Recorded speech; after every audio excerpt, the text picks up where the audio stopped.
Hello students, this is Sanju Thakur. Now welcome to target focus one step toward success best learning platform YouTube channel में आप सभी का स्वागत है। तो ये है मॉर्निंग सेशन 8 बजे का। तो अभी हम डिस्कस करेंगे जनरल हिंदी में मुहावरे, लोकोक्ति, वाक्यांश, क्रिया शब्द, विलोम शब्द और पर्यायवाची शब्द। कंटिन्यू करते हैं आज के सेशन को। पहले हम डिस्कस करेंगे मुहावरे। तो आज का पहला मुहावरा है मुँह से लार टपकना। मुँह से लार टपकना इसका मतलब होता है बहुत लालची होना। अगला है मुंह काला होना। मुंह काला होना इसका मतलब होता है कलंक लगना या फिर दोष लगना। नेक्स्ट है मुंह धो रखना। मुंह धो रखना का मतलब होता है आशा ना रखना। अगला है मुंह या फिर चेहरे पर हवाइयाँ उड़ना। मुंह या चेहरे की हवाइयाँ उड़ना इसका मतलब होता है घबराना। नेक्स्ट है मुंहफट हो जाना। मुंहफट हो जाने का मतलब होता है निर्लज होना यानी लज्जाहीन हो जाना। अगला है मुंह फुलाना। मुंह फुलाना का मतलब होता है रूठ जाना।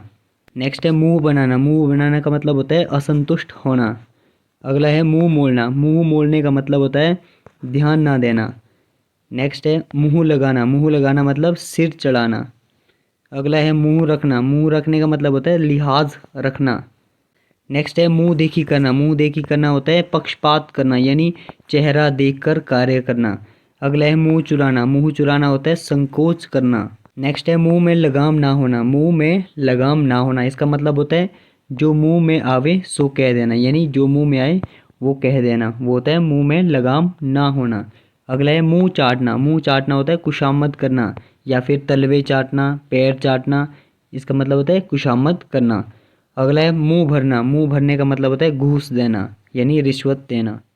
तो नेक्स्ट डिस्कस करते हैं कुछ इंपॉर्टेंट लकोक्ति। तो पहली लकोक्ति है गुड़ खाए गुलगुले से परहेज। गुड़ खाए गुलगुले से परहेज यानी बनावटी परहेज। नेक्स्ट है गोद में छोरा नगर में ढिंढोरा। इसका मतलब होता है कि अपने पास जो चीज़ है उसको जो है नगर में ढूंढना या फिर कहीं और ढूंढना यानी इसका मतलब होता है पास की वस्तु को दूर जाकर ढूंढना। नेक्स्ट है गाछे कटहल ओठे तेल। गाछे कटहल ओठे तेल इसका मतलब होता है काम होने के पहले ही फल पाने की इच्छा। काम होने के पहले ही फल पाने की इच्छा। नेक्स्ट है गरजे सो बरसे नहीं यानी जो बादल गरजते हैं वो बरसते नहीं है। इसका मतलब होता है बकवादी कुछ नहीं करता यानी जो बोलने वाला होता है वो कुछ नहीं करता। अगला है गुरु गुल चेला चीनी। तो काफ़ी इंपॉर्टेंट है, कई बार पूछा जाता है ये एग्जाम में। गुरु गुल चेला चीनी इसका मतलब होता है गुरु से शिष्य का ज़्यादा काबिल हो जाना यानी गुरु से शिष्य का ज़्यादा काबिल हो जाना। नेक्स्ट है घड़ी में घर जले और 9 घड़ी में भद्रा। इसका मतलब होता है हानि के समय सुअवसर कुअवसर पर ध्यान ना देना। नेक्स्ट है घर में फूस नहीं नाम धनपत यानी गुण कुछ नहीं पर गुणी कहलाना। नेक्स्ट लगोक्ति है घर का भेदी लंका ढाए। काफ़ी इंपॉर्टेंट है, कई बार पूछा गया है ये। घर का भेदी लंका ढाए इसका मतलब होता है आपस की फूट से हानि होती है यानी घर में जब आपस में फूट पलती है तो उससे क्या होती है, बहुत भयंकर वाली हानि होती है। नेक्स्ट है घर की मुर्गी दाल बराबर। काफ़ी इंपॉर्टेंट है, कई बार पूछा गया है ये। घर की मुर्गी दाल बराबर इसका मतलब होता है घर की वस्तु का कोई आदर नहीं करना। जो घर की वस्तु है उसका आदर नहीं करना।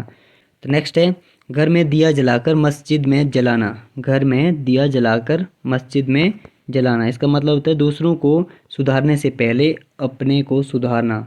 तो नेक्स्ट डिस्कस करते हैं वाक्यांश के लिए एक शब्द। तो पहला वाक्य है जिसका जन्म उच्च कुल में हुआ हो उसको बोलते हैं अभिजात। जिसका जन्म उच्च कुल में हुआ हो उसको क्या बोलते हैं, अभिजात। नेक्स्ट है किसी कार्य को बार बार करना उसको बोलते हैं अभ्यास। नेक्स्ट है भली प्रकार से सीखा हुआ उसको बोलते हैं अभ्यस्त। अगला है किसी वस्तु का भीतरी भाग उसको बोलते हैं अभ्यंतर। अगला है किसी वस्तु को प्राप्त करने की तीव्र इच्छा उसको बोलते हैं अभिप्सा।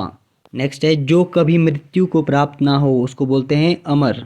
अगला है जो काव्य संगीत आदि का रस ना ले उसको बोलते हैं अरसिक। नेक्स्ट है जो कम जानता हो उसको बोलते हैं अल्पज्ञ। नेक्स्ट है जो इस लोक का ना हो उसको बोलते हैं अलौकिक। अगला है जो कम बोलता हो उसको बोलते हैं अल्पभाषी। नेक्स्ट है शरीर का कोई भाग, अवयव, हिस्सा, अंश, भाग। तो शरीर का कोई भाग यानी अवयव। नेक्स्ट है जिस पर विचार ना किया गया हो उसको बोलते हैं अविचारित।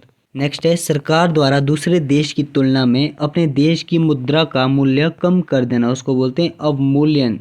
तो नेक्स्ट करते हैं कुछ इंपॉर्टेंट विलोम शब्द। तो पहला है उपकार का विलोम शब्द होता है अपकार। अगला है उत्कीर्ण का विलोम शब्द होता है अनुत्कीर्ण।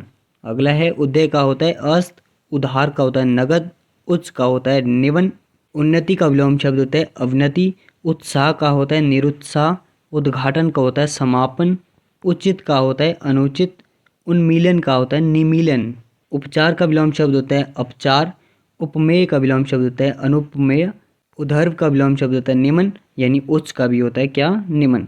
अगला है उपमा का होता है अनुपमा, उत्थान का होता है पतन, उपाय का होता है निरुपाय, उत्कर्ष का होता है अपकर्ष, उपयुक्त का होता है अनुपयुक्त, उत्कृष्ट का होता है निकृष्ट, उत्तम का होता है अधम।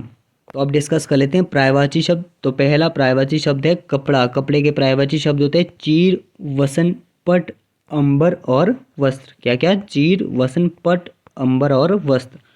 नेक्स्ट है कमल। कमल के पर्यायवाची शब्द है कज, पंकज, जलज, सरोज, नीरज, अंबुज, वारिज, इंदिवर, राजीव, उत्पल, अरविंद।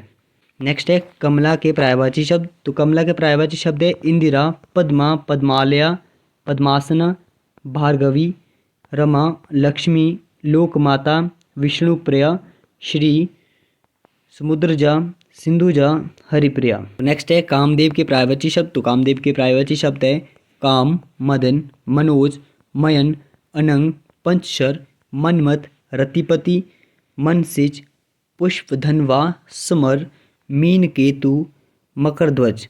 तो ध्यान दीजिएगा रतिपति होता है कामदेव, तो शचीपति होता है इंद्र। शचीपति क्या होता है? इंद्र। तो नेक्स्ट है कुबेर के पर्यायवाची शब्द। तो कुबेर के पर्यायवाची शब्द है अनद, यक्षराज, धनाधिप, किन्नरेश, राजराज। अगला है कोकिल के पर्यायवाची शब्द। तो कोकिल के पर्यायवाची शब्द है कोयल, पिक, बसंत दूत, कोकिला, प्रभूत। तो आज के सेशन का अंत यहीं पर करते हैं। आई होप सो आप सभी को आज का सेशन पसंद आया होगा। तो अगर पसंद आया होगा तो लाइक शेयर सब्सक्राइब कीजिए टारगेट फोकस यूट्यूब चैनल को। तो नेक्स्ट मिलते हैं कल सुबह मॉर्निंग 8 बजे।